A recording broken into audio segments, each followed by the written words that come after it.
Welcome back to Face the Nation. We want to turn now to the other big story, how the Senate was unable to strengthen gun control laws. Families of the Newtown victims, those children and the teachers and their principal who were gunned down in the Connecticut shooting, were watching as all this unfolded in the Senate, and 3 of those people are with us. Carly Soto, sister of Victoria Soto, who died shielding the children in her classroom. She had hid them in a closet, and then the man came in and shot her. Erica Lafferty, she is the daughter of Dawn Hochsprung, the brave principal of Sandy Hook Elementary. She was in a meeting. She heard the first shots, ran into the hallway. She yelled at the gunman to stay back and then lunged at him. And then finally, Neil Heslin, father of 6-year-old Jesse Lewis, one of the students, was hiding in Vicky Soto's school. It must have been very difficult for you all this week in light of this other story that was unfolding in Boston. You must have your emotions must have been almost out of control after what you'd been through even before this. It was unbelievable that we were talking to senators and their staff, and then we get news of this while talking to a senator staff member and just freaking out, like, our country's really doing this. People are still, like, so evil. Erica, what was your reaction to the events of this week? Honestly, it felt like I was reliving the worst day of my entire life over again, thinking about the pain that all of the Boston victims' families are going through and will continue to go through. It was all too familiar of a feeling. Neil? It was a shock when I heard what happened in Boston. What went through my mind was all of what we lived through in Sandy Hook on December 14th. And I could just imagine it was the same as what it was in Sandy Hook with the police and the ambulances and the same sort of scene.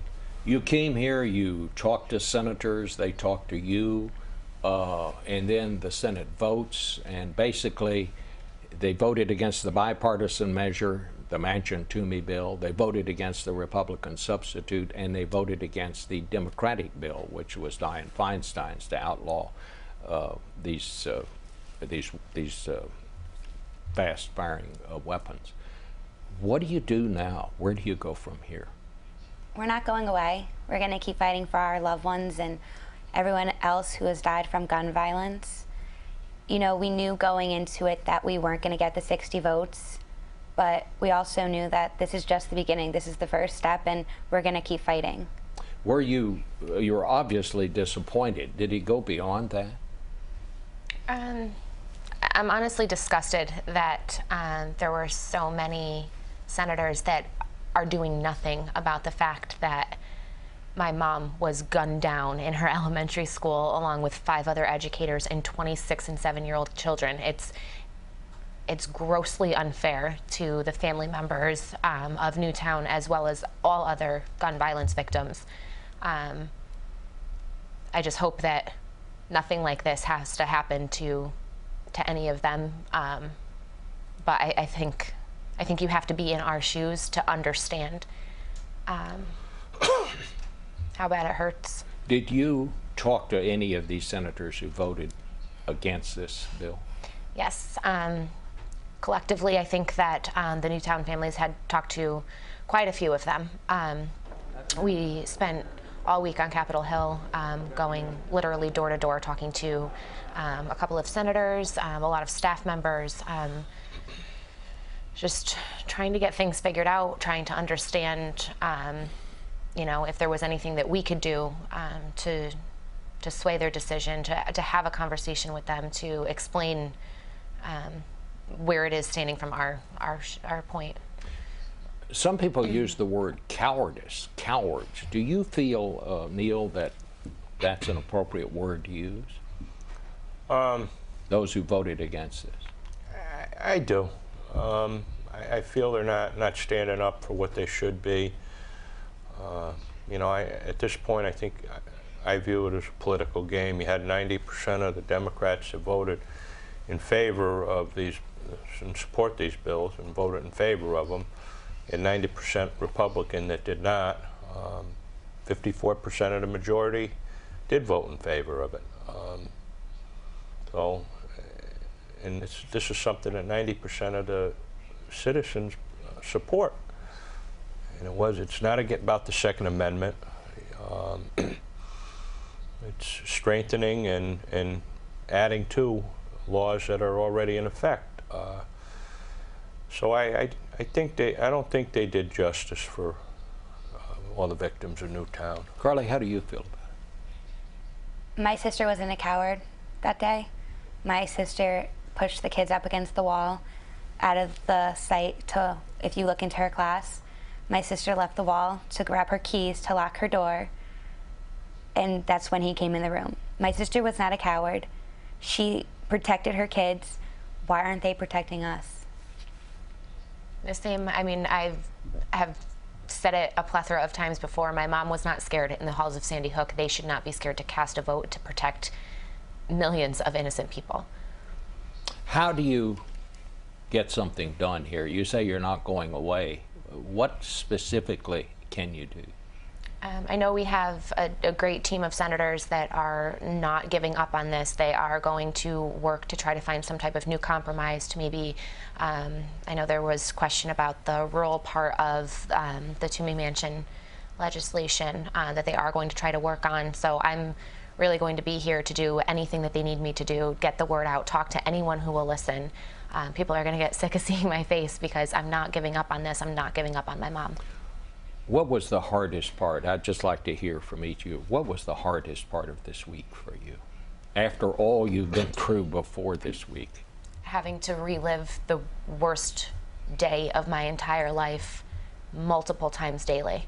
It's excruciating.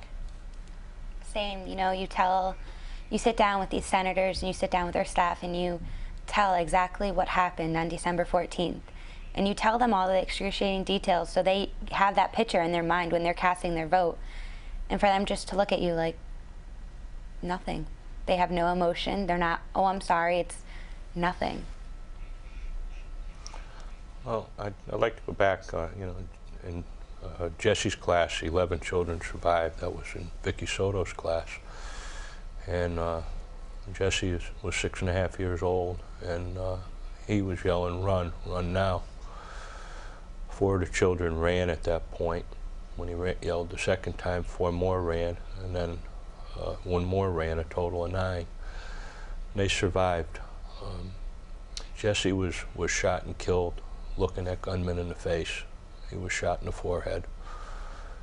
And the courage of a little 6-year-old boy to even be able to think to yell "run" under those circumstances clearly showed he was no coward. The same as Vicky Soto was a hero, and she was no coward, and Dawn, principal. They all looked him in the face, and they all eye to eye, and they were killed by him eye to eye. And it's beyond me how these congressmen cannot stand up and support something that would prevent or help prevent something like this from ever occurring again. As simple as a background check, putting aside the assault weapons ban or limitations or control, it's just a stepping stone of the background check with the mental health and school security. I think the most discouraging part of this week was after the vote, to see who voted and who didn't vote, support it, and realize it's a political game. There was nothing bipartisan about it at all. And we aren't going to go away. I know I'm not. We're not going to stop till there are changes that are made. I know how hard it was for you even now to sit down and talk about it, but I thank you for coming and helping us tell your story. Thank you. Thank you. Thank you so much. And we'll be back in a minute.